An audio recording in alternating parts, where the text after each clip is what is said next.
Buenos días. Se nos hizo un poco tarde. Se amplió la reunión de seguridad, pero ya estamos aquí. Además, no va a haber exposiciones, van a hacer preguntas y respuestas. También informar por la compañera de Sonora, se acordó, ya nos hicieron el planteamiento los servidores públicos de la Comisión Federal de Electricidad, atender el caso Sonora en lo que se planteó ayer sobre las fallas eléctricas.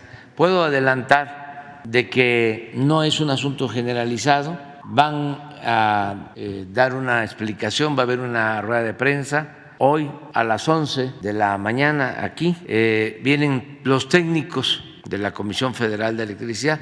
Va a ser el caso Sonora, pero también, como es muy importante la información, queremos que todos los interesados en saber cómo opera la Comisión Federal de Electricidad, cómo se genera la electricidad, cómo se distribuye, cómo está la situación de las tarifas, qué garantías hay de que no se vaya la luz, que no haya fallas, cómo se van a mantener los precios sin aumentos, como lo hemos ofrecido y hemos cumplido. No han aumentado los precios de la luz, ni van a aumentar mientras estemos en el gobierno, como no han aumentado los precios de las gasolinas, ni del diésel, ni del gas. Pero todo esto se los van a explicar a detalle. Decirle por adelantado a la gente de Sonora que fueron dos apagones, una por un acto de vandalismo que se corrigió en menos de 24 horas, que afectó a muy poquita gente, y otra una falla en un transformador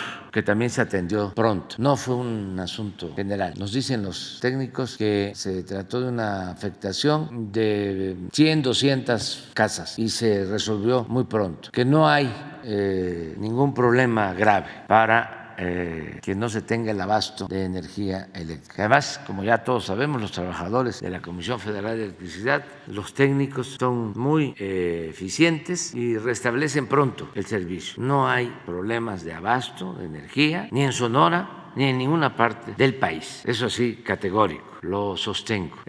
Lo otro es que se mantiene el subsidio, lo adelanto, y es hasta octubre, porque te acuerdas que mencionabas de que si se ampliaba a octubre, es hasta octubre el subsidio, es mayo, octubre, y se va a buscar la forma que se establezca legalmente, aun cuando año con año se incluye en la ley de ingresos que se aprueba en el Congreso de la Unión. Hay un acuerdo que se tiene con el gobernador Durazo sobre este tema. Bueno, ya no sigo hablando porque si no vamos a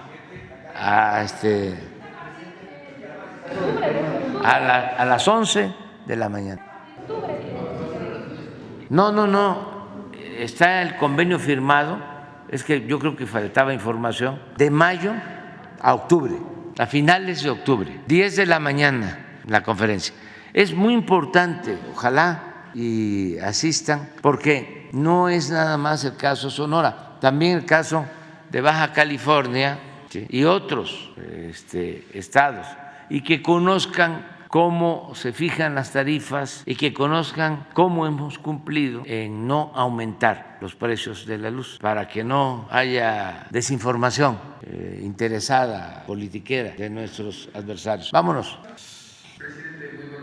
Saludarlo y, como siempre, tener un motivo para agradecerle, en este caso, la situación de nuestro compañero migrante desaparecido en Canadá. Afortunadamente fue localizado y ahora los padres saben exactamente qué pasó. Exactamente, el papá está en Canadá, pues viendo, identificando el cuerpo de su hijo.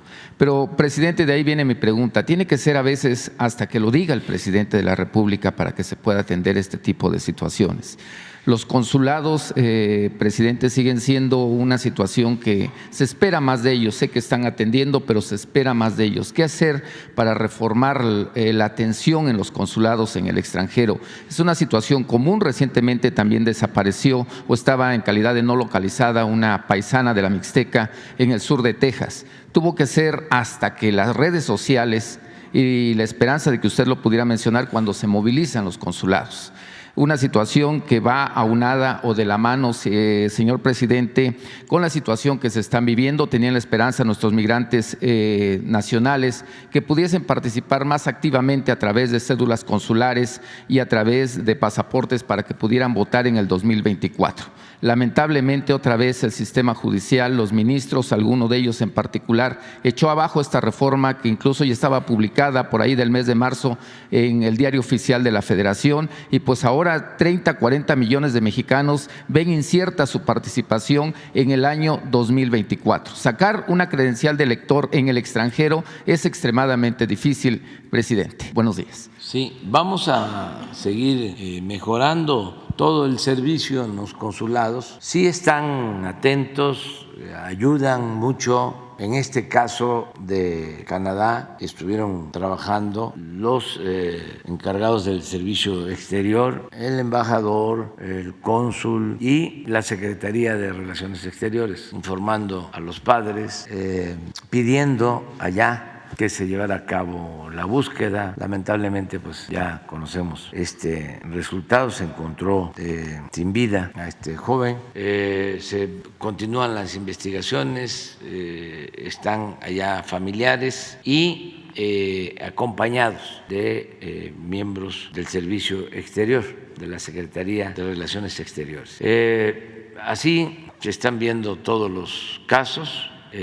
Lo de el herido en Ciudad Juárez, afortunadamente ayer fue dado de alta. Sin embargo, hay una investigación. La persona que disparó de la Guardia de Texas, tenemos el reporte que fue suspendido temporalmente del cargo, en tanto no se lleva a cabo la investigación completa, porque argumentan de que fue en defensa de un migrante, que el herido quería hacerle daño a un migrante y que por eso él disparó primero al aire y luego a la persona. Pero es violatorio del derecho internacional, porque no se puede disparar de ese lado estadounidense a del otro lado del río, que ya es nuestro territorio. Entonces se está viendo eso y así estamos ayudando. Ahora en el caso del huracán en Florida, nuestros consulados están ayudando, están ahí pendientes, y todo lo que se requiera vamos a actuar en apoyo no solo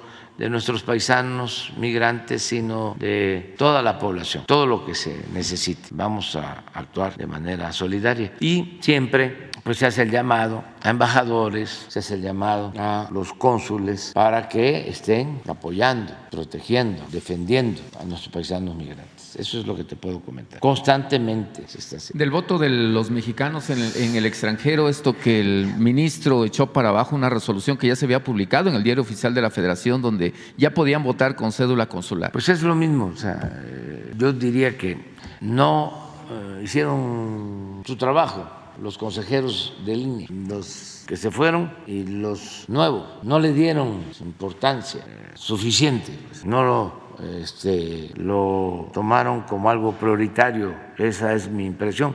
Cuando me entrevisté con los nuevos aquí que vinieron, les pedí eso y me dijeron que iba a ser muy difícil y que no iba a avanzarse. Ojalá y todavía puedan hacer algo los consejeros del Instituto Electoral para que se garantice el voto de nuestros paisanos mexicanos que están en Estados Unidos y en otros países del mundo. Pero hay que seguir con esto. Presidente, en mi segunda pregunta, siguiendo con la situación de la migración, en el estado de Oaxaca, prácticamente la capital del estado, Oaxaca, sufre algunas situaciones. Las finanzas municipales de Oaxaca, de Juárez, están a punto de quebrar por la inversión que se ha hecho para el traslado de la basura, la situación del agua potable y un rastro para la ciudad Patrimonio Cultural de la Humanidad. Pero se le ha agregado otra situación, no problema, tal vez situación, que es la migración de nuestros paisanos migrantes del sur de Sudamérica, principalmente de Venezuela. No quisiera dramatizar, pero está a punto de darse una crisis humanitaria por la gran cantidad de venezolanos, principalmente de este país, que pasan y que pues se quedan en la ciudad capital, además en el istmo de Tehuantepec, por 8 o 15 días para seguir su traslado a Estados Unidos. ¿Qué se puede hacer o qué se va a hacer en este tema? Estamos tratando el tema, el asunto migratorio. Ayer tuvimos una reunión, nos reunimos cada mes, a veces cada 15 días. Ayer estuvo el secretario de Marina, el secretario de la Defensa, estuvo la secretaria de Relaciones Exteriores, la secretaria de Seguridad, el encargado de despacho del Instituto de Migración, estuvo también la subsecretaria encargada de los programas de cooperación para el desarrollo, los gobernadores de Chiapas, Tabasco, Veracruz y Oaxaca. Ya nos reunimos, ayer tuvimos esta reunión amplia, estamos viendo los comportamientos de los flujos migratorios constantemente y estamos insistiendo mucho en dos cosas. Una, que se apliquen programas de bienestar en países con más migración, porque está demostrado que si se aplican estos programas, como el Sembrando Vida o las becas para los jóvenes que tengan trabajo, que se puedan formar, como es el programa Jóvenes Construyendo el Futuro, está demostrado que si esos programas se aplican, se logra atemperar, reducir el flujo migratorio. Entonces estamos planteándole al gobierno de Estados Unidos que inviertan en estos programas, porque de lo contrario no vamos a poder resolver el problema en definitiva o de manera estructural, porque la gente va a seguir saliendo a buscarse la vida. Ya sabemos que la migración no se lleva a cabo por gusto, sino por necesidad. Entonces hay que atender las causas y les diría que ni siquiera es mucho la inversión, pero hay que hacerla y a veces no se entiende en Estados Unidos. Lo entiende bien el presidente Biden, su equipo más cercano, pero hay muchos obstáculos. Por ejemplo, en el Congreso estadounidense, son pero muy eficientes y rápido, aprueban el envío de armas y la entrega de dinero para la guerra en Ucrania, 30, 40 mil millones de dólares. Y para atender de fondo el problema migratorio cuesta mucho trabajo que inviertan, porque no es gasto, es una inversión, es atender las causas. Imagínense, invertimos más nosotros en cooperación con nuestros hermanos de otros países. Estamos aplicando el Sembrando Vida, aplicando el de becas a jóvenes, como con 150 millones de dólares. Nos acaban de informar que van a destinar para apoyo directo de Estados Unidos 40 millones de dólares a Centroamérica. Y bueno, está bien, pero es poco, se necesita más. ¿Se acuerdan que nos dijeron que el dinero que habían confiscado a un funcionario de finanzas del gobierno de Coahuila, que le habían quitado ese dinero en Estados Unidos, nos iban a regresar ese dinero? A ver cuánto es, deben de tener ustedes el dato, lo que le quitaron, que es dinero de México. Pues estamos esperando que llegue el dinero. Ya llevan 4 meses y no mandan nada. Se hacen los anuncios, pero tardan mucho. Entonces, lo que está señalando es cierto. 246 millones de dólares. Estoy haciendo un atento recordatorio. Que estamos en espera de esos recursos, que tienen que ir al instituto para devolverle al pueblo lo robado, y es un dinero que ayuda mucho. Eso por un lado, o sea, lo que dices es cierto para el caso de Oaxaca, para el caso de Chiapas, Veracruz, y estamos dándole atención a los migrantes, albergues, atención médica, alimentación, pero necesitamos atender las causas, no es estar conteniendo solo de que no pasen al norte por los riesgos que tiene. Hay muchos accidentes y estamos cuidando todo eso, pero se requiere que se atiendan las causas. Y ya ven el comportamiento de algunos gobernantes de Estados Unidos, el señor DeSantis, ¿no?, contra los migrantes, queriendo utilizar misiles para enfrentar la migración y la drogadicción o el tráfico de drogas, pura publicidad que ni siquiera les funciona. Y lo mismo el gobernador de Texas, ¿no? Con las boyas, con alambres de púa. En vez de ayudar a atender las causas, piensan que de esa manera, forma coercitiva, con el uso de la fuerza, te resuelven los problemas sociales. Pero ya es muy difícil que cambien su mentalidad. Ahora sí que lo que Natura no da, Salamanca no otorga. Ya es una mentalidad muy cuadrada y no va a ser fácil, ¿no?, que cambien, aun cuando la gente sí está entendiendo en Estados Unidos que hay que atender las causas, que no debe de estarse culpando a los migrantes de todo, llegar al extremo de decir que por los migrantes hay narcotráfico, que los migrantes son los que introducen la droga, y también no ver el problema interno, la descomposición social que hay en el gobierno, más que nada en el país. Son nuestros vecinos, queremos tener una política de muy buena vecindad, pues tienen que atender también sus problemas, no solo estar viendo la paja en el ojo ajeno y no la viga en el propio. ¿Por qué tanto consumo de droga en Estados Unidos? Una cosa exagerada, es como una pandemia, mucha tristeza, que pierdan la vida 100,000 jóvenes cada año por el consumo de fentanilo. ¿Qué está pasando? ¿Por qué esa insatisfacción? ¿Por qué ese vacío? ¿Por qué esa infelicidad? ¿Por qué recurrir a la droga? ¿Cuál es el problema social que existe? ¿Y qué están haciendo para eso? Y ha sido muy errónea su política, porque liberaron el consumo de droga en casi todo Estados Unidos. Hablábamos que ya les permiten a los basquetbolistas profesionales fumar marihuana. Imagínense, un deportista que debe ser ejemplo para los jóvenes, le autorizan que pueda fumar marihuana como si nada.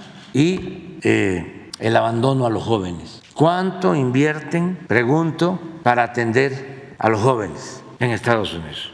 Porque nosotros, en el tiempo que llevamos, hemos invertido más de 100,000 millones de pesos solo en un programa, Jóvenes Construyendo el Futuro. Pregunto, ¿cuánto se invierte para atender a los jóvenes en Estados Unidos? Ahí se los dejo de tarea, a ver si se equipara con lo que invierten en la fabricación de armas, lo que porcentaje representa. Hay que cambiar las prioridades, hay que cambiar las políticas para atender las causas y no estar con el discurso trillado de siempre de los narcotraficantes mexicanos y que hay que utilizar el ejército estadounidense para casi invadir México, meterse a buscar a narcotraficantes, violando nuestra soberanía, cosa que no vamos a permitir nunca. Pero se les hace muy cómodo, pero es muy inmoral, del decir el problema está en México. El otro día estaba yo viendo un debate de los precandidatos y hablaron del fentanilo, de las drogas y México. Aquí vamos a estar pendientes. Cada vez que haya un cuestionamiento infundado hacia nuestro país, va a haber respuesta, porque no somos la piñata de nadie. Presidente, ya por último, a nombre del Estado 33 que están uniéndose los migrantes para tener el primer Estado virtual de México, y en nombre del Estado de Oaxaca, donde reconocen y valoran el apoyo histórico que ha tenido su gobierno hacia los oaxaqueños, en el marco de este quinto informe de gobierno, quisiera preguntarle, ¿cuál es su visión ahorita de México ante el mundo? Se están organizando nuevos escenarios, los BRICS están ampliando su cobertura, van a meter a nuevos países, por otro lado los países asiáticos, la Unión Europea, ¿y no siente usted que dependemos mucho económicamente de Estados Unidos? Presidente Carranza, históricamente, cuando sentía que estaba dependía mucho la economía de Estados Unidos, se alió con Inglaterra, se alió con Francia. ¿Cuál es su visión en este quinto informe de gobierno de México ante estos nuevos escenarios? Y obviamente nuevamente reconocerle, agradecerle todos los apoyos que ha tenido durante 5 años, apoyos históricos hacia el pueblo de Oaxaca, donde ahora pues ya no bloqueamos, dialogamos. Afortunadamente del gobierno de Alejandro Murat ha habido un cambio hacia el gobierno de Salomón Jara. Bueno, nosotros vamos a seguir manteniendo buena relación con todos los gobiernos del mundo. Siempre se ha hablado de la conveniencia de diversificar nuestras relaciones exteriores, es decir, no tener solo una relación. Desde la época de Porfirio Díaz, desde antes, desde la época de los liberales, cuando iban a construir el ferrocarril para comunicar Estados Unidos con México, se atribuye a Lerdo una frase según la cual entre un pueblo débil y uno fuerte, el desierto. Es decir, no querían los liberales la comunicación. Dice, es mejor que esté el desierto de por medio, porque nos van a querer absorber. Porfirio Díaz también decía que no había que poner todos los huevos en una canasta. Por eso hubo mucha inversión extranjera, europea, y el estilo afrancesado en ese periodo.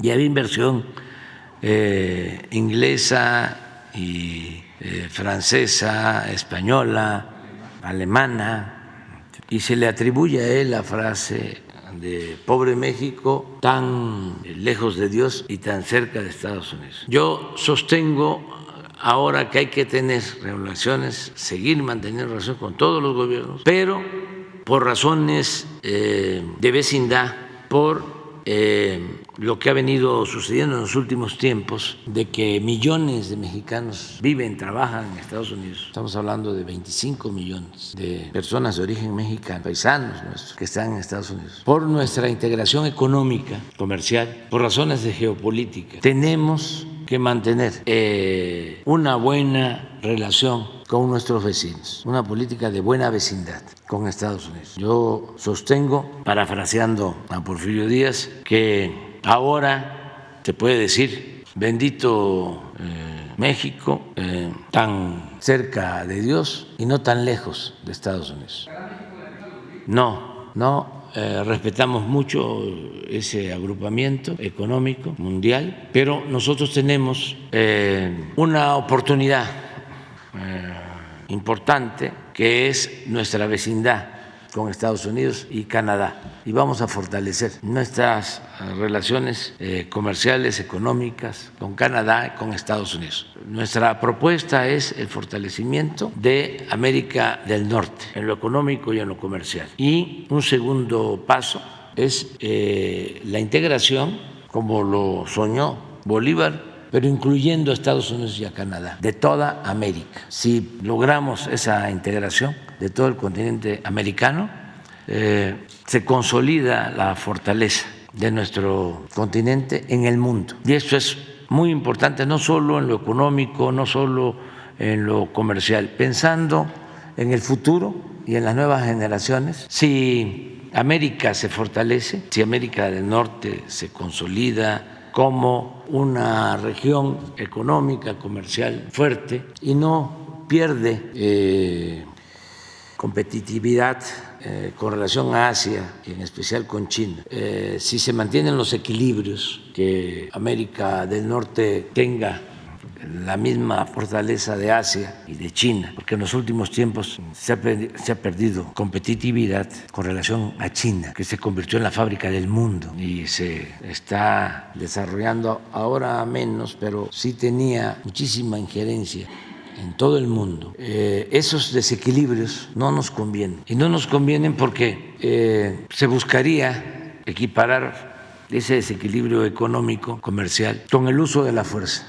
Una polarización que no sería solo económica, pero, o mejor dicho, un desequilibrio, no polarización, económica, comercial, que llevaría a que se tuviese que usar la fuerza para mantener hegemonías. Entonces yo prefiero el equilibrio económico-comercial. Eso es mi opinión, para mantener la paz en el mundo, que no haya confrontación bélica, que no se quiera imponer nadie por el predominio bélico, y eso puede lograrse si existen equilibrios económicos, comerciales. Eso ayuda mucho, pero en el caso de México es eso. Lo mismo en cuanto a la moneda. Nosotros vamos a seguir guiándonos por el dólar, no vamos a experimentar con otras monedas. Bueno, también yo no puedo hablar, ¿sí?, hacia adelante, es opinión, nada más, porque yo ya me voy en un año y en un mes, pero ese es mi punto de vista. O sea, nosotros tenemos que seguir manteniendo nuestra relación con Estados Unidos, así de claro, solo haciendo valer nuestra soberanía. O sea, relación económica, integración económica, comercial, pero siempre manteniendo a nuestro país como un país libre, independiente, soberano, que no nos absorban, que no nos conviertan en colonia, que los gobiernos de México no sean peleles o títeres de ningún gobierno extranjero. Y se puede. Para eso es la política, para eso se inventó, para evitar la confrontación, para evitar la guerra.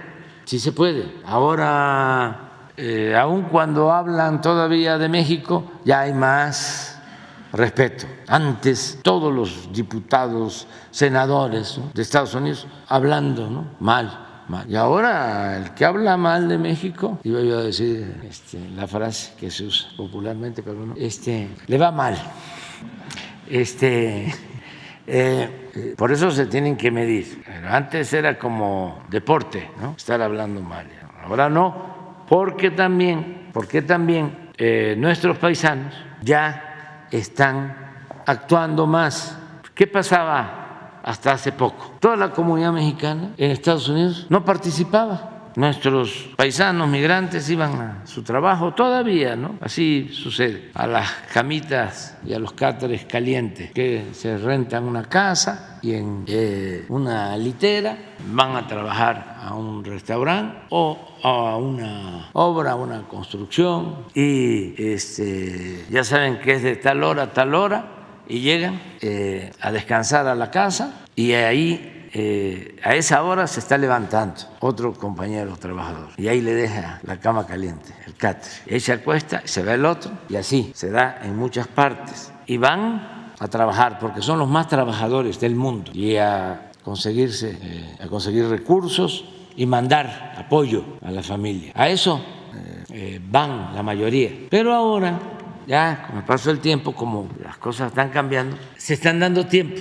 para informarse más qué está pasando en México. Bueno, nunca se desvinculan a México. Eso que me dijo un paisano migrante cuando le agradecí por todo lo que hacen, ¿no?, por México. Porque imagínense, mandar más de 60,000 millones de dólares a sus familiares en México para ayudar a 12 millones de familias y los más necesitados, de los pueblos más apartados. Y me decía, no se olvide, presidente, que nosotros nos salimos de México, pero México no se ha salido de nosotros. Entonces, siempre. Pero pasa de que nuestros hermanos puertorriqueños, 5 millones y más influencia en la vida pública de Estados Unidos, ¿no?, más tomados en cuenta. Nuestros hermanos cubanos, 4 millones, y tienen senadores y tienen diputados, 4 millones. Y los mexicanos, 35 millones. 35 millones. No, 45 millones. Yo les decía que cuando vino el presidente Biden en la plática, me dice, es que de los que estudian, de cada 100, de los que están en educación básica, 24 hablan español en Estados Unidos. Pero no se agrupan, van a su trabajo, y ahora, afortunadamente, ya se están dando cuenta de que tienen mucha presencia, ya están participando más, y esto ayuda a que no haya redadas, que no haya maltrato, que no haya discriminación, que se les respete, y están contentos y además muy orgullosos, al extremo que si alguien habla mal de México, lo cuestionan. Acaba de pasar un incidente. Hay un grupo de niños, se llama la Yaritza, y sus hermanos tienen un grupo musical, y pues ellos nacieron allá en Washington, ¿sí? Entonces sus padres mexicanos, creo que de Chiapas, y le hacen una entrevista y dicen que les cae mal la comida mexicana, algo así. Híjole, pobres, les fue muy mal. O sea, pero no lo hicieron de mala fe, es que ya llevan tiempo, nacieron allá, no quisieron ofender, pero fue un error. pero les cancelaron conciertos, mucho castigo. A mí me preguntaron por qué van a venir, además ya se disculparon, o sea, ya ofrecieron disculpas. Pobres, o sea, Yaritza es una niña de 16, de 17 años y cayeron en depresión, también sus padres, porque hay ese sentimiento que estoy hablando, ¿no? O sea, ahorita México es México. Entonces, pero también les quería comentar eso, ¿no? De que van a estar los del Grupo Frontera y hay una canción que canta esta niña, ¿sí? Y que sí, ¿qué opinaba yo? No, que vengan y que venga ella. ¿Sí? Si ya ofrecieron disculpas y además no fue una cuestión de mala fe, pues no podemos nosotros negarles, ¿no? Imagínense cancelando la participación de una artista, de una niña, que porque cometió un error. Estoy seguro que están pobres. Después de eso mostraron de que comían frijol en su casa y todo, pero ni así. Ni así, ¿sí? Entonces, a ver. Entonces, no podemos llegar a eso, no podemos llegar a esos extremos, y hay que ser respetuosos. A ver, ¿por qué no pones a la niña con? No, porque los mexicanos, todos, y también allá, es que no ha habido una buena explicación, pues. No podemos nosotros actuar con intolerancia. No, es que no pertenecen al Grupo Frontera, pero el Grupo Frontera la invitó a ella a colaborar en una canción que no es el grupo de sus hermanos con el que está la polémica, pero de todas maneras el veto les cancelaron no sé cuántos conciertos en todos lados. Nosotros no podemos hacer eso, no podemos de ninguna manera.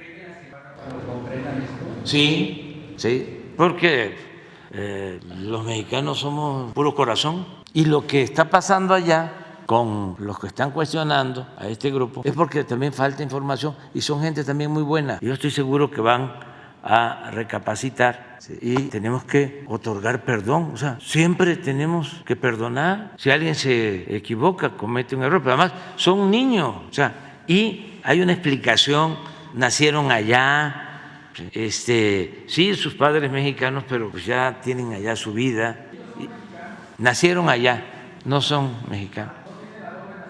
No sé, yo creo que sus padres sí son mexicanos. A ver, vamos a poner, para empezar de una vez. O sea, pero a lo que voy es el orgullo que hay por lo mexicano.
Ahí está.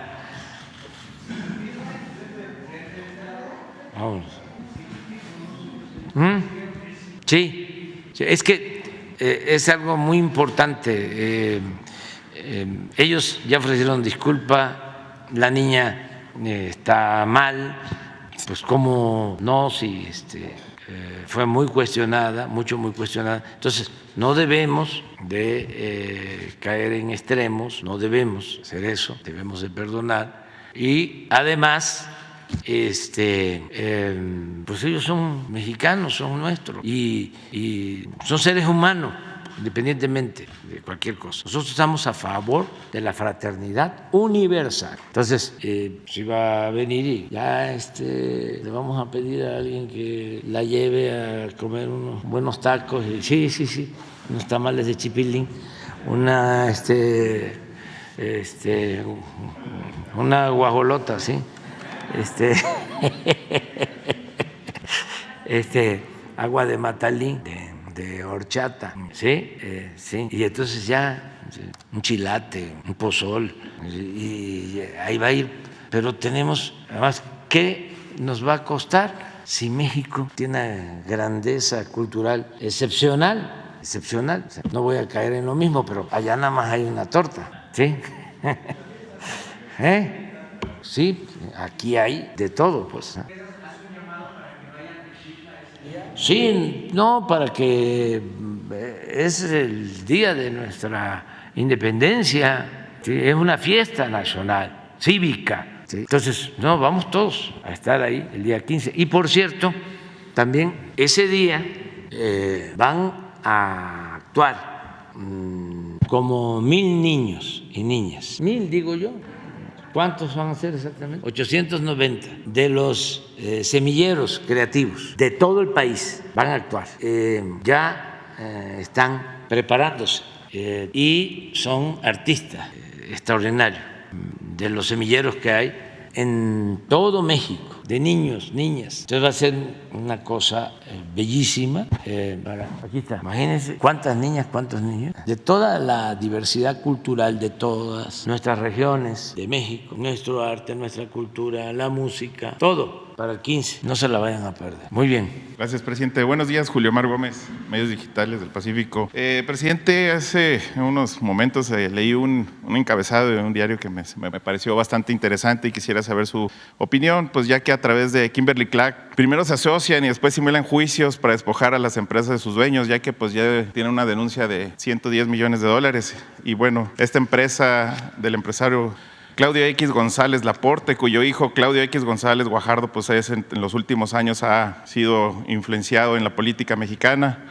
Actualmente enfrenta una demanda de arbitraje internacional que asciende alrededor de $110 millones por el despojo de empresas de 4E Global, fundada por los hermanos Jorge y Juan Carlos González Olvera. Esto lo dice un abogado en una entrevista que atiende a los despojados, Arturo Pérez Gómez, que indicó que aparentemente uno de los negocios de Kimberly Clark se asocian en partes iguales para después quedarse con la firma completa, y que se han descubierto pues una simulación de juicios y hechos de Kimberly Clark, además de quitar marcas de una empresa a otra, a traspasar activos, a simular juicios, etcétera, etcétera.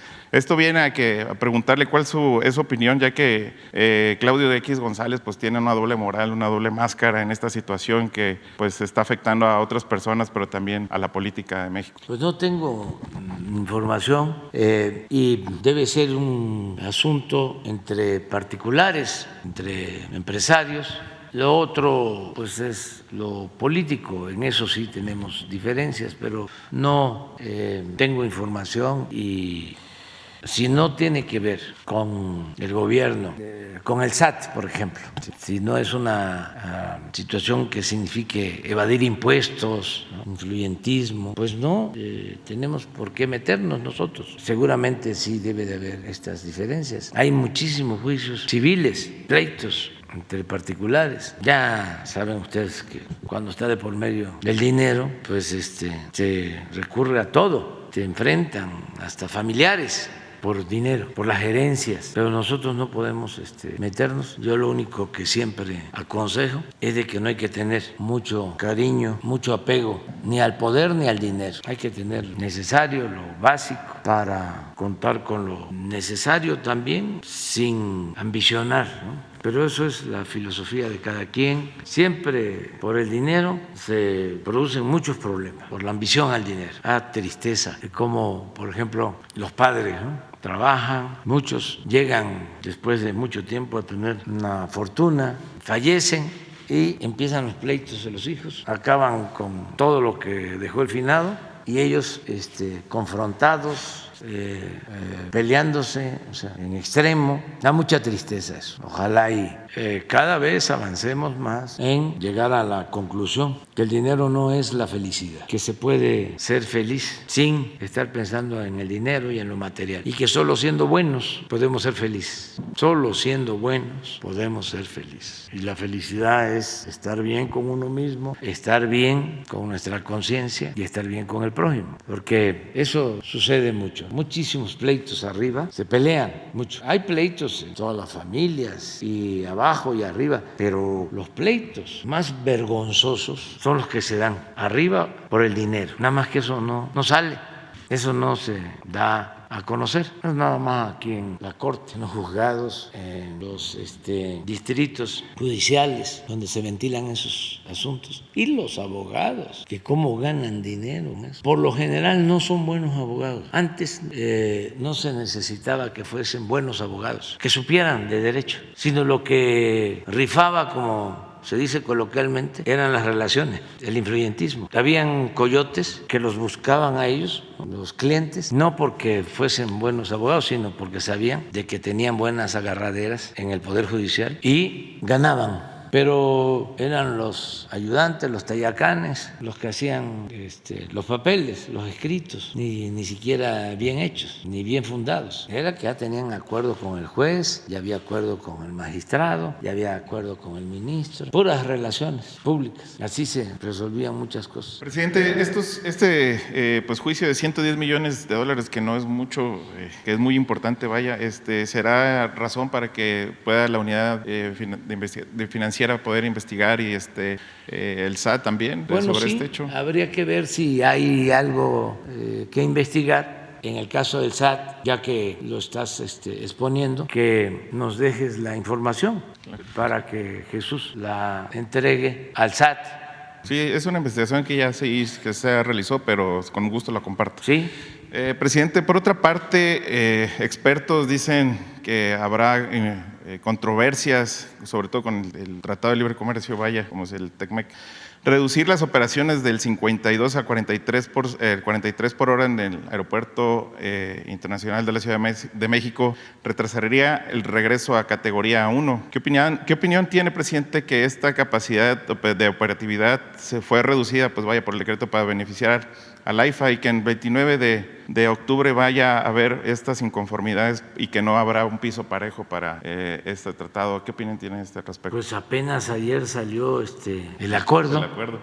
Y ya ¿vienen los diarios eso? Sí, ya viene encabezados en columnas y en ¿sí? Sí, que ya va a haber controversias, que va a haber litigios, que va a haber incongruencias, sobre todo por ese, sí, el costo y demás. Pues aprovecho, ¿no?, para informar de que ya no es posible tener el número de operaciones que hay actualmente en el aeropuerto de la ciudad. Se van a dar a conocer, ¿no?, los datos, a ver si el día de hoy, ya que están informando y desinformando.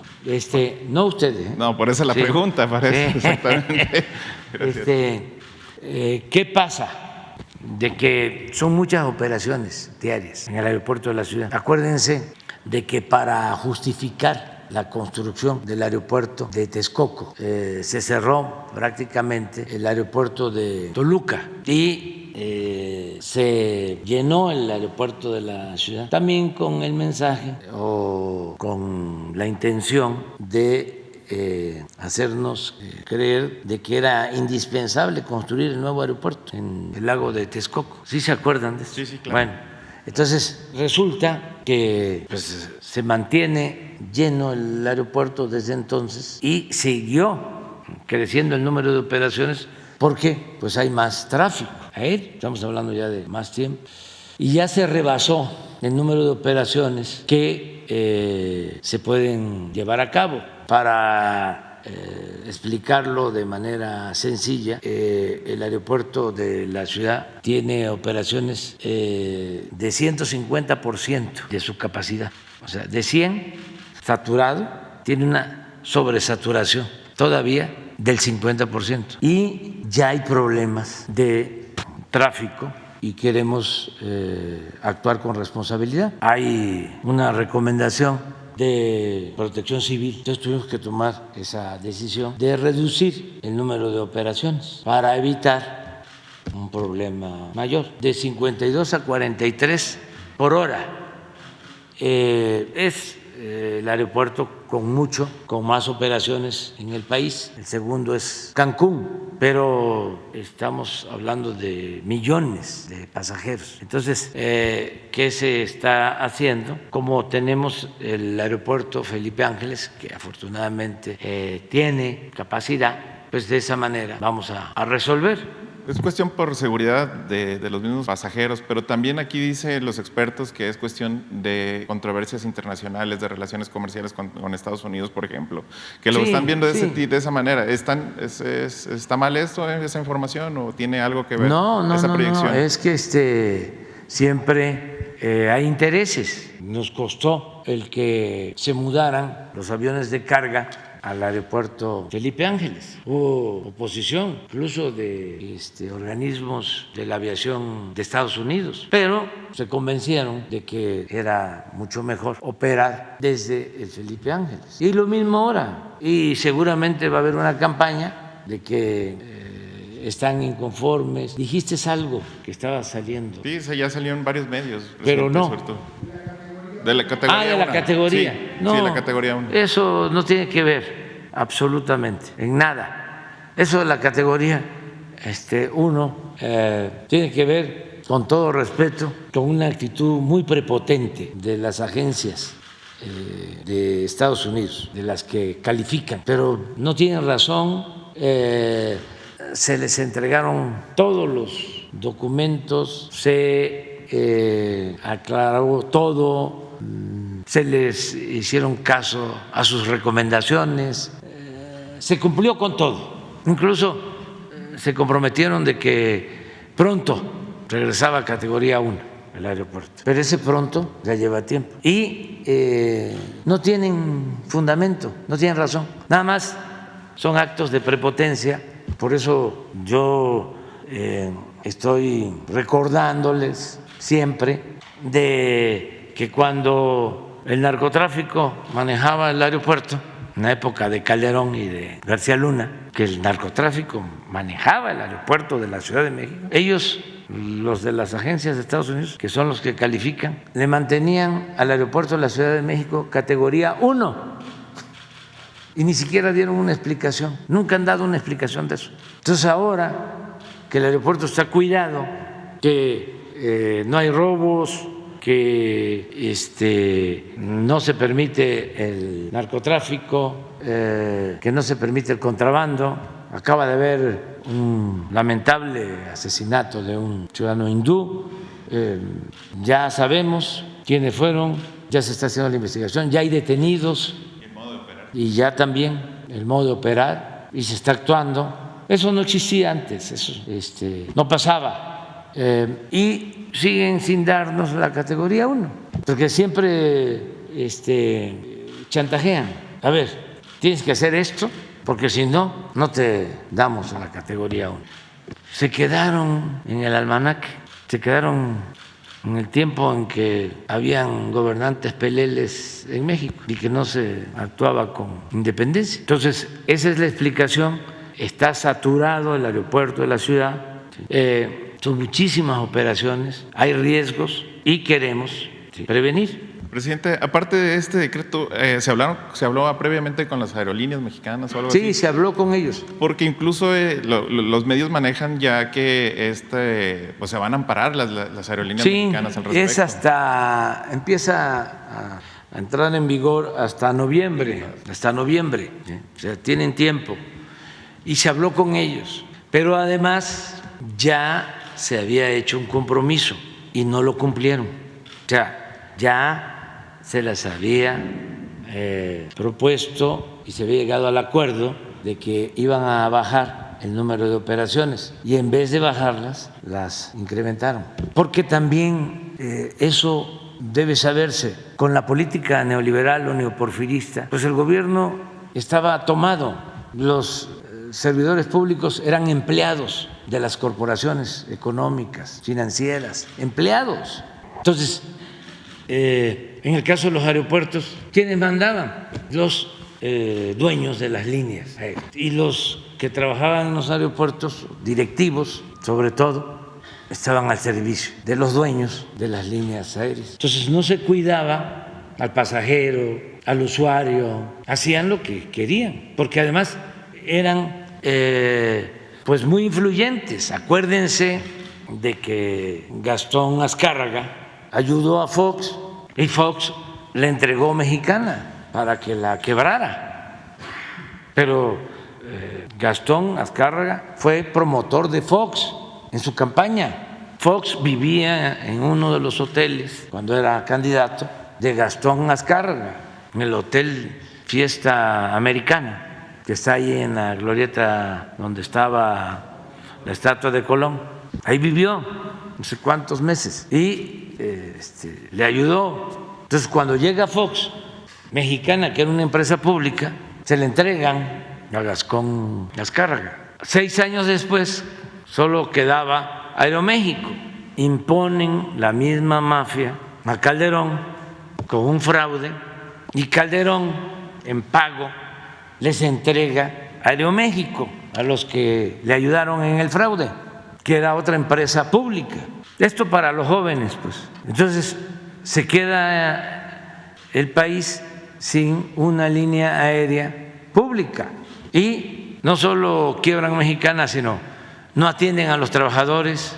En el caso de Aeroméxico, ni siquiera administran bien, han tenido hasta problemas. Ya una parte de Aeroméxico es de un fondo extranjero y los trabajadores de Aeroméxico, por no perder su trabajo, hicieron un gran esfuerzo, aceptaron que les quitaran prestaciones en su contrato colectivo y tienen que trabajar mucho más. Entonces se quedaron los de arriba con las líneas aéreas y como también ellos manejaban el aeropuerto, pues acuérdense de que se hizo la Terminal 2 del aeropuerto de la ciudad y se le entregó por completo a Aeroméxico, una terminal mal hecha que las tenemos que estar apuntalando porque se hunde. Lo que querían hacer en el aeropuerto de Texcoco, mal hecha por completo y una gran tranza en el gobierno de Fox con ese aeropuerto. Entonces, si van ahora a hacer una protesta, pues raro sería, ¿no?, que no se opusieran y que no les ayudaran los medios, ¿no?, que son parte de lo mismo. Pero hay que dar esa explicación, porque hay una saturación y que vayan a hacer periodismo de investigación en los medios, que indaguen cuántas operaciones hay, cuántos pasajeros. Imagínense la saturación, ya no es posible. Y se tiene un buen aeropuerto, de los mejores aeropuertos del mundo, que es el aeropuerto Felipe Ángeles. Pero hasta hablé yo personalmente con los directivos de las líneas. Sí. ¿Cómo no? Ya vamos a poner un vuelo, o 2 o 3, ya va a haber. Y pensaron de que ya me habían engañado, ¿no? Y no es así. No, ellos no me pusieron, me puso el pueblo. No es como antes, que ellos daban dinero para las campañas y pusieron a los candidatos de antes, que llegaron aquí a la presidencia. Ahora no, fueron los indígenas, los campesinos, los obreros, pequeños comerciantes, medianos comerciantes, empresarios también, pequeños, medianos, verdaderos empresarios, no traficantes de influencia. Esos no. Esos, en la pasada elección, se reunieron allá en Punta Mita, hicieron una reunión, los machuchones. Y ahí el papá de Claudio, ya está retirado, ya le dio estafeta al hijo. Volvió a repetir de que yo era un peligro para México. Ahí hicieron las primeras colectas. Ya van a ver ahora que va a salir mi libro. Porque para hacer un documental sobre el populismo, donde yo era el actor, el protagonista principal, $1 millón por ese bodrio, pues lo empezaba uno a ver y era como haberse tomado un tafil. Se dormía uno. Bueno, pero $1 millón cada uno. Y hubo uno, de estos que estamos hablando, que dijo, no, yo no doy $1 millón, $5 millones. Y no les sirvió porque la gente ya quería un cambio. Entonces, vamos a seguir en esto. Vámonos ya, gracias, vámonos presidente. Ya. Gracias. Saben, acá tengo que ir a hacer una supervisión a Dos Bocas. Sí, eso sí lo voy a decir. Gané la apuesta, ¿eh? Sí, gané la apuesta. No vayan a decir de que no sabía yo de lo que se trataba, ¿no? Lo tienen que reconocer. ¿Sí? Yo estoy seguro que hoy Ciro va a hablar de eso, ¿no? Joaquín, Loret, van a hacer una recapitulación, ¿no? Tal día dijo que iba a ser así y empezaron a operar en ese sentido y se le llama en el argot de la politiquería bajarlos y empezaron a bajarlos a todos y los bajaron. No me meto en eso. No más es decir que es lamentable porque es un asunto cupular. Arriba es el gerente Claudio. Nunca se había visto esto en la historia, así, tan claro, tan descarado, porque ni siquiera terminaron su proceso, sino fue pura declinación, pura declinación. Se los dije. ¿Cuántos de esos? 1, 10, 5, ¿cuántos de esos son los que votaron? ¿Usted qué sabe eso? Como 10. Sí, es que hay votos que cuentan y hay votos que pesan. No, eso yo sí se los podría decir, pero entonces me van a cepillar si me meto en eso. Pero es para los jóvenes. Es como estábamos estudiando, que había una canción de protesta que decía: no te dejes engañar cuando te hablan de progreso, porque tú te quedas flaco y ellos aumentan de peso. Entonces, ya no se dejen engañar. O sea, siempre hay que combatir la simulación, siempre. Porque ¿quién es, así como Salinas es el padre de la desigualdad moderna, quién es el padre de la simulación política en México? No, Porfirio Díaz. Entre otras cosas, pero Porfirio fue el que creó todo este sistema. No existía antes del tapado. Él fue el creador. El primer tapado fue su compadre, Manuel González. Para los jóvenes, ¿quién creó lo del acarreo? Porfirio. La cargada, Porfirio. Sí. La regla de que él ponía a gobernadores, diputados y senadores, y los gobernadores, que eran sus hombres fuertes, ponían a presidentes municipales, jefes políticos y legisladores locales. Ahí se creó todo esto. El besamano. Entonces, todo eso se mantuvo a pesar de la revolución. Ustedes saben que nunca se dejó de hacer una elección en la época de Porfirio Díaz. Nunca. Se respetaba la forma y se violaba el fondo, pero siempre se respetaba la forma. Era el caso de la Constitución, se respetaba en la forma para violarse en el fondo. Se simulaba que había división y equilibrio entre los poderes, pero el poder de los poderes era él, era el Ejecutivo. Él mandaba las listas de los que iban a ser diputados, senadores, se llamaban palomas mensajeras las que llevaban la lista. Y ya se sabía de antemano quién iba a ser diputado, quién iba a ser senador. Incluso se llegaba a decir: soy diputado, soy senador, porque así lo decidió el señor presidente. Y la reelección, habían diputados que tardaban 20, 25 años ahí, o los pasaban de la Cámara de Diputados a la Cámara de Senadores, que era más cómodo el sillón. Unos se morían ahí, se dormían y ya cuando los iban a despertar ya estaban muertos, de tanto tiempo que tardaban. Entonces, eran los mismos de antes. Entonces, algo muy parecido ahora, ¿no? Claro, quienes deciden, pues los de arriba. Ya. Me refiero a los del bloque conservador. No. No. Aquí no hay dedazo. O sea, yo no voy, no estoy influyendo y no tengo doble discurso porque no soy hipócrita. Por eso somos distintos, por eso no han podido con nosotros. Si fuésemos iguales que ellos, no, pues yo no estaría aquí. Cuando dijimos no hay dedazo, va a ser la gente la que va a decidir en una encuesta, esas son las reglas. Pero una señal, porque todavía hasta los más cercanos, ¿no? ¿Cómo? Si tan fácil que es de que tú nos digas quién conviene más. No, el pueblo debe decidir y tenemos que acostumbrarnos a eso. Porque, ¿qué sucede cuando imponen a alguien de arriba? Pues va a estar al servicio de los de arriba, de los que impusieron al presidente. Es un empleado. Por eso, lo mejor es la democracia, siempre. Y lo que vimos ahora, una comedia, una farsa.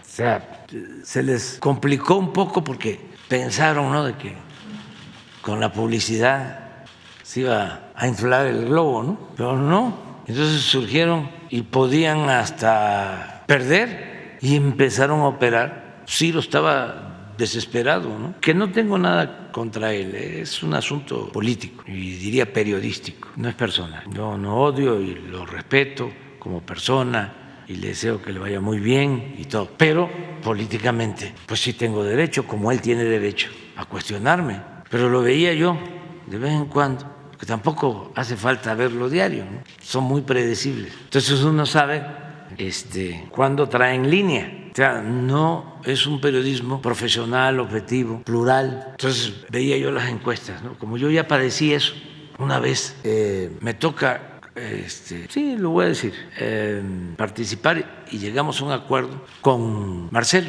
para ver quién iba a ser candidato en el 2012 del bloque nuestro. Entonces, Marcelo aceptó, se portó muy bien y se echaron a andar las encuestas. Creo que 3 encuestas. Los que no me querían, pues deseaban, ¿no?, que ganara Marcelo. Muy bueno, Marcelo, muy bueno. Los que patrocinan a Ciro, o en ese entonces lo patrocinaban, quién sabe ahora, pero sí estaban vinculados con Calderón, hacían encuestas, lo puedo probar. Este señor que después fue había terminado del CISEN, Valdés, Guillermo Valdés. Bueno, ese que después hizo las encuestas en favor de Peña, que Ciro transmitió en el Milenio, 100 encuestas, una diaria nos recetaban por televisión, una diaria. Ya se pueden imaginar lo cuchareado de las encuestas, hechas por este señor Valdés, que había estado de director del CISEN, de la oficina de espionaje de Calderón, cuando García Luna, fíjense, bueno, antes de eso, antes de recetarnos las 100, en la época de la candidatura de Peña Nieto, donde lo ponían hasta las nubes, antes de eso, se llevó a cabo, unos meses antes, esta encuesta para ver quién iba a ser candidato de nosotros.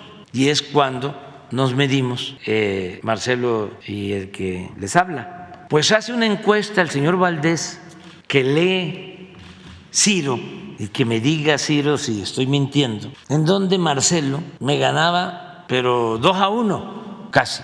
Pero todavía se aventó un comentario, Ciro, apoyado en esa encuesta, diciendo, así con sus expresiones, esto es excepcional, único. No solo le gana Marcelo en población abierta, le gana entre los militantes, imagínense. Pero una cosa, entonces, ahora que viene esto, por cierto, Marcelo se portó a la altura, porque todos estos que no me querían lo estuvieron sonsacando para que no aceptara los resultados. Y Marcelo se puso cera en los oídos para no escuchar el canto de las sirenas. Bueno, ¿qué está haciendo ahora Ciro? Lo mismo, a favor de quien ya resultó, también con encuestas.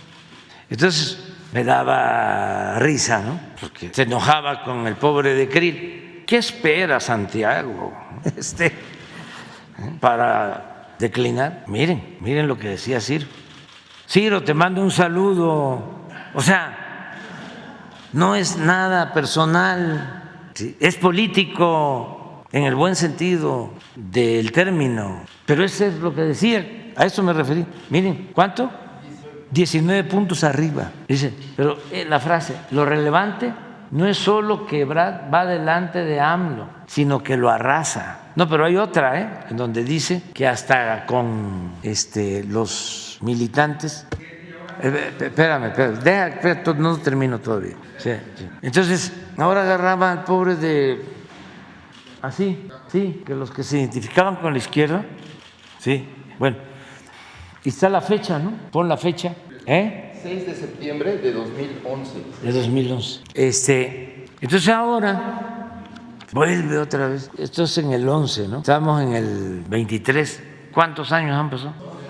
No cambian, o sea, entonces agarraba al Santiago, ¿no? ¿Qué espera Santiago? Y lo mismo seguramente con la señora Beatriz. Entonces, un desfigure completo, ¿no? Es el presidente del PRI diciendo, ya, ¿sí? Ni modo, Beatriz, nos ganaron. O sea, y ya no van a la última parte, porque la gente no sabe que lo que tenían pactado, el acuerdo, era el que además de la encuesta, que además la voy a dar a conocer aquí porque si no, no se van a enterar. Sí, me refiero a los militantes, ¿no? A la gente buena, que pues no es truculenta, no tiene nada que ver con los de arriba, a los del PRI y los del PAN de abajo que creyeron, ¿no?, en la encuesta y en todo el procedimiento. Bueno, eran dos partes, que eso no lo informa, eran dos partes, era hacer una encuesta y después ir a una elección. Ese era el pacto, era el procedimiento. Entonces resulta que hacen nada más la encuesta y en la encuesta creo que obtiene 45% Beatriz y 56. ¿Cuánto? 12 puntos de diferencia. Sí, ¿no la tienes por ahí? Porque no lo sabe la gente, estoy seguro. No, yo no sé, pero no me voy a meter a cuestionar eso. Nada más es que queda 40 y tantos contra 50 y tantos, ¿no? O sea, 12 o 15%. La hizo el periódico Reforma. No, pues sí. ¿Con quién estaba el periódico Reforma? No me contesten. Queda de tarea. 57, ¿no? Contra 42. Así queda la encuesta. Y después de esto tenía que haber una elección de los que se inscribieron para participar en el proceso. Creo que como 4 o 5 millones, ¿no? O no sé cuántos. Ellos iban a votar y se iba a hacer un análisis de la encuesta y del resultado de la votación, y ahí se iba a decidir. Pues la encuesta, que yo no sabía que había hecho el periódico Reforma, sale así y ya no van al siguiente paso. Ya hay una cargada a favor de una señora. Entonces, es interesante pues para informar, porque necesitamos construir el hábito democrático y puede ser que nos lleve tiempo, pero que ya las nuevas generaciones ya puedan aplicar la democracia, no solo para lo que tiene que ver con lo político, con lo electoral, sino democracia como forma de vida. Y una regla de oro de la democracia es no permitir la simulación, porque eso fue lo que más perjudicó a México, la simulación. O sea, una cosa era lo que decían las leyes y otra cosa era lo que se hacía. Esto desde el porfiriato. Y no pudo la revolución, a pesar de que fue profunda, hacer cambios en el terreno democrático. Se avanzó en lo social, desde luego, mucho, en lo económico, pero en lo político. Ya no estaba don Porfirio, pero se quedó doña Porfiria. Entonces hay que, aunque se molesten, seguir insistiendo en la democracia y que no haya electores oligarcas, que no sean los de arriba los que decidan, los que impongan, que sea el pueblo, porque eso es la democracia. No es que Claudio se reúne con 3, 4, 5, 10, cuando mucho. No solo empresarios, porque aquí tuvo que ver Castañeda, ¿sí?, Aguilar Camín, o sea, Es esos 10, que ni siquiera son todos los empresarios, no, son 10. Sí, Fox sí, Salinas sí, pero ahí les dejo ya que ustedes completen la lista, ¿no? Que por primera vez en su historia el PRI haya renunciado a la candidatura presidencial cediéndosela a un perfil panista. Es que ya tiene tiempo que renunciaron a sus principios, a sus ideales, cuando menos desde la época de Salinas, que el PRI se convirtió en PRIAN. Han habido 4 transformaciones en ese partido, yo no sé qué va a pasar hacia adelante, pero primero fue PNR, se fundó en 1929. Habían varios partidos y Plutarco Elías Calles los unió y se fundó el Partido Nacional Revolucionario, PNR. Y a partir de ahí fue partido único. Y luego en 1938 cambió de nombre y también de funciones, y ese partido único se llamó Partido de la Revolución Mexicana, PRM. Ahí surgieron los sectores, se creó la CTM, se creó la CNC, CNOP. Creo que no, la CNOP fue después. Sí, pero la CNC sí, primero la CTM y la CNC, las dos. ¿Mande? Y había un sector militar, sí. Entonces, yo considero que fue la mejor época de ese partido, que con esa organización obrera, con esa organización campesina, con la CTM, con la CNC, el general se apoyó para llevar a cabo la expropiación del petróleo y la política popular que aplica. Por eso, un año después, en 1939, se fundó el PAN para oponerse a la política del general Cárdenas, para oponerse a la política agraria del general Cárdenas, para oponerse a la política educativa del general Cárdenas, para oponerse a la expropiación petrolera. Para eso surge en el 39 el PAN. No participa en la primera elección, que es en el 40, pero apoyan al general Almazán porque hay una ruptura y ya había oposición a la política del general Cárdenas y el general optó por apoyar a Ávila Camacho, la otra opción que era la mejor, nada más que estaba complicada la situación, porque sí había una polarización, era la del general Francisco J. Mújica, que era más recto, íntegro, honesto y muy amigo, casi maestro del general Cárdenas. Pero el general Cárdenas, con mucha responsabilidad, pensó que con el general Mújica podía haber una confrontación, una especie de guerra civil, porque la derecha estaba intolerante, muy envalentonada. No tanto era por la expropiación petrolera, que nos invadieran los estadounidenses, porque en Estados Unidos gobernaba un hombre extraordinario, de los mejores presidentes de Estados Unidos, Franklin Delano Roosevelt. Eso siempre respetó la decisión del general Cárdenas de expropiar el petróleo. Entonces, pero no era por eso. Y eran fuertes las compañías petroleras extranjeras. Y sí hubo oposición. Ellos impulsaron la rebelión de Zedillo en ese entonces y muchas cosas más. Pero lo más delicado era la oposición de derecha, conservadora. Entonces, Ávila Camacho era más moderado, centrista, católico, y se pensó que con eso se evitaba la confrontación. De todas maneras, hubo oposición, surgió Almazán, militar, y fue apoyado por el PAN, que no postuló candidato, y fue apoyado por la derecha. Y fue tan difícil esa elección, aún con Ávila Camacho, que hubieron enfrentamientos y hubieron muertos, muchos muertos. Pero después Almazán no resistió, no siguió, se fue al exilio, como antes se había ido al exilio también otro opositor, Vasconcelos, que salió de ahí, de tu estado, del puerto de Guaymas, al exilio. Y oaxaqueño también.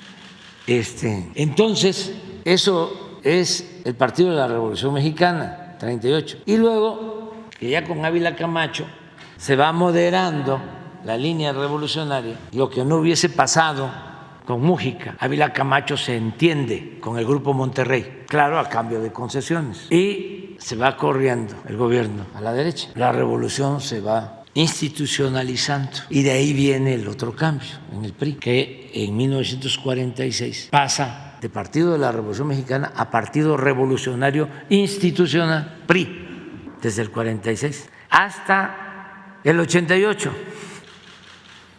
que no es formal, pero sí real. Pasa de PRI a PRIAN, porque Salinas los une. En ese trabajo de unidad para hacer el PRIAN ayudó mucho Diego Fernández de Ceballos. Todo esto para los jóvenes, pero ojalá hubiesen clases en las escuelas de ciencia social sobre la historia de los partidos políticos. Por ejemplo, no se sabe que el primer partido político después de la Revolución fue el Partido Comunista, que se fundó en 1919. No se sabe que el Partido Liberal dio a conocer en 1906 uno de los mejores programas para el desarrollo de México, de primera, ese programa que todos los mexicanos deberíamos de leerlo, 1906, lo hicieron los magonistas. Entonces, a partir del 88, PRIAN, y nosotros empezamos a denunciarlo, son lo mismo, son lo mismo, son lo mismo, y decían que no, y engañaron mucho a la gente buena del PRI y del PAN de abajo, que hasta los ponían a pelear en sus municipios, en sus estados. Y arriba estaban haciendo los enjuagues, las concertaciones, así se llamaban. Sí. ¿La masonería? No, eso dejó de tener fuerza. Esa es otra historia, la participación de la masonería. Ahí tendríamos que empezar con el México independiente y con un personaje que fue embajador de Estados Unidos en México, Poisson. En ese entonces había dos ritos, el escocés, ¿sí?, y el rito yorquino y escoceses. Por ejemplo, Vicente Guerrero era yorquino, ¿sí? El Partido Conservador está vinculado más a la logia escocesa. Había un rito nacional mexicano. Presidente Juárez, ya vamos a desayunar, es el mejor presidente en toda la historia de México, en toda la historia de México. Entonces, ya ahora el PRIAN, ¿no?, porque había quienes decían, no es cierto, son distintos. Imagínense, ayer a la Bastida, ¿no?, ya expresando su apoyo a quien no puedo mencionar, pero como la cargada de antes, pues, o sea, una cosa kafkiana, ¿sí? Ya la muerte del PRI, que terminó por destruir al PRI. ¿Usted coincide en esto? ¿Quién? Mario Delgado decía ayer que Alito había terminado de destruir al PRI. No.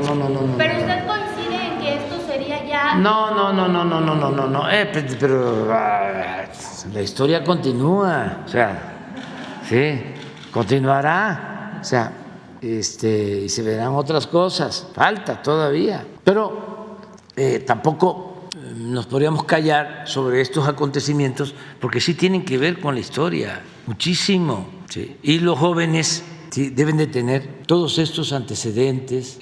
Acuérdense, a lo mejor los jóvenes no tienen fresco de que se enfrentó la Bastida, el que ayer se manifiesta a favor del PAN, ¿sí?, para no hablar, ¿sí?, él era candidato del PRI y se enfrenta a Fox y se dijeron cosas feas, sí, y fuertes, sí, en el debate. Uno, Fox, del PAN, y la Bastida del PRI. Y ahora resulta que los dos están en lo mismo. Posibles votaciones a favor de panistas. El problema es que al final no es problema, lo expresé mal.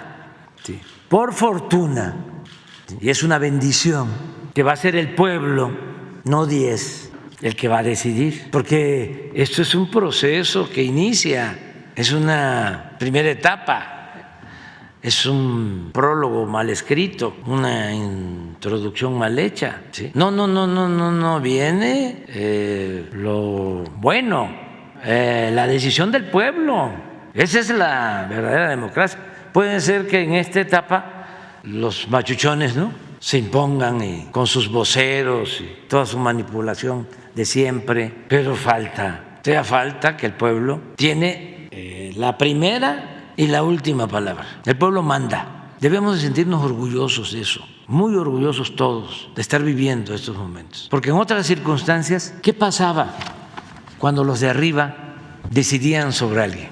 Ya salía el impuesto por los de la élite del poder y ya la campaña y la elección eran un mero requisito, eran para llenar el expediente, para darle formalidad, legitimidad, pero salían, destapaban y ya. Esto también que los jóvenes lo tengan presente. Ahora no, ahora es hasta que van a hacer las elecciones, creo que en junio, ¿no? 2 de junio, ¿sí? Ahí es donde se va a decidir y lo va a decidir todo el pueblo.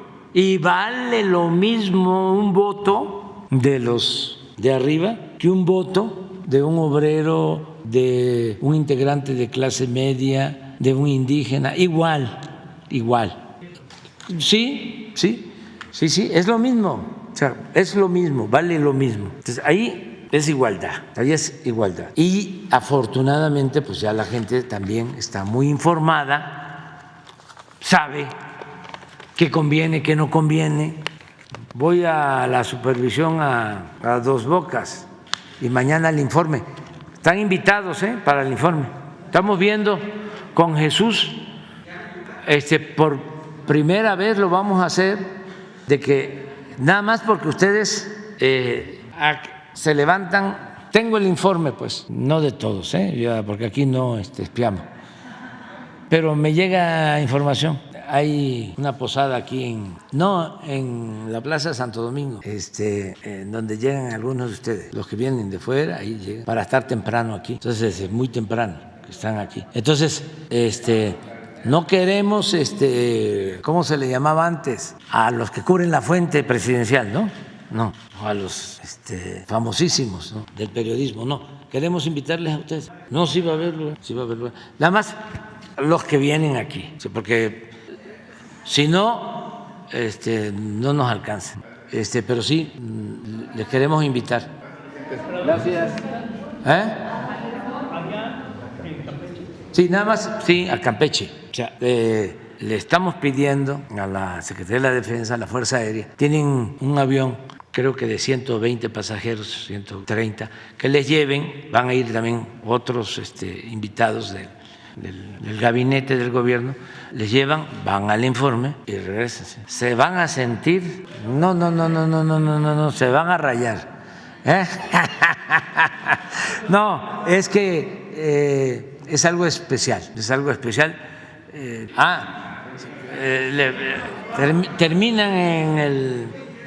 terminan ahí y les esperan y ya se regresan. Al tren no, porque es una supervisión, y ahí sí no.